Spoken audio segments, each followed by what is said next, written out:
میدونستی هر رنگ سیم توی ماشینت یه معنی خاص داره؟ اگه اینو بدونی نصف راه ارزیابی سیستم برق ماشین رو رفتی. سیم‌های آبی معمولا برای چراغ‌های جلو هستن. آبی و سفید مخصوص نور بالا و آبی و قرمز مخصوص نور پایین. سیم‌های قرمز به چراغ‌های کوچک جلو و عقب وصلن. سیم زردم ارتباط دینام و فیوز و چراغ شارژ رو برقرار میکنه. رنگ سبز هم معمولا بین فیوز و مصرف کننده ها مثل چراغ راهنماست. سبز و سفید یعنی راهنمای سمت راست، سبز و قرمز یعنی راهنمای سمت چپ. سبز و بنفش برای چراغ ترمز و سبز و قهوه‌ای هم برای چراغ دنده عقب استفاده میشه.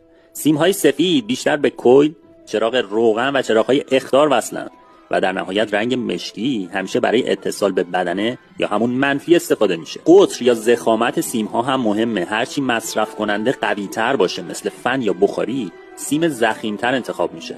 این رنگ‌هایی که توضیح دادم برای 80-90% ماشینا یکسانه. پس دفعه بعدی که سیم کشی ماشین رو دیدی، فقط به هم ریختگی سیم‌ها رو نگاه نکن. رنگ‌هاشون مثل نقشه راه میمونن. رنگ‌هاشون مثل نقشه راه نشون میدن هر سیم کجا میره و چه کاری انجام میده. اگه این ویدیو برات آموزنده بود حتما لایک